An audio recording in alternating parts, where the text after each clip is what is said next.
E abrir uma pequena empresa no Brasil ou contratar mão de obra também passou por mudanças esse ano. A nova Lei da Liberdade Econômica, sancionada em setembro, simplificou as regras para incentivar o empreendedorismo. Mais Brasil, menos Brasília. A frase defendida pelo ministro da Economia, Paulo Guedes, revelava uma das principais propostas de governo apresentadas em 2019. Foram 3 propostas de emenda à Constituição. A PEC do Pacto Federativo, que destina mais recursos para estados e municípios e propõe a extinção de municípios com menos de 5 mil habitantes.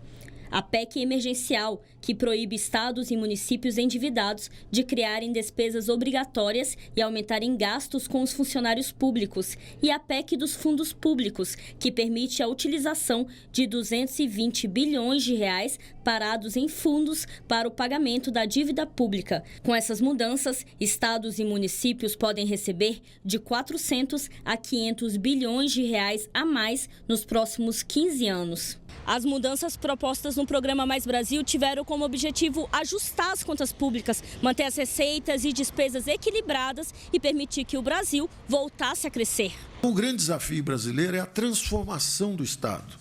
É como transformar esse Estado, que gasta muito e gasta mal, numa máquina eficiente e fraterna, sabendo que temos que manter a responsabilidade com as futuras gerações. Nós não podemos nos endividar em bola de neve e jogar isso para filhos e netos também pagarem lá na frente. Outra medida criada neste ano pelo governo foi o programa Verde e Amarelo. O objetivo foi estimular a contratação de jovens até os 29 anos, que nunca tiveram emprego formal. O programa também prevê a inserção de pessoas com deficiência e de trabalhadores que precisaram se afastar do trabalho por motivo de acidente ou de doença. Para isso, o governo vai retirar ou reduzir algumas obrigações da folha de pagamento. Os empregadores não precisarão, por exemplo, pagar os 20% da contribuição ao INSS. A contribuição para o FGTS cairá de 8% para 2% e o valor da multa poderá ser reduzido de 40% para 20%. Direitos trabalhistas como férias e o 13º salário estão mantidos. Além dessas ações, a medida também prevê microcrédito para pessoas de baixa renda. Cerca de 4 milhões de pessoas devem ser beneficiadas em 3 anos. A medida deve ajudar na contratação de jovens como o Douglas, que em 2019 pôde estrear no primeiro emprego. Espero que muda toda a minha vida, né? Começo a fazer minha história, né? Minha trajetória.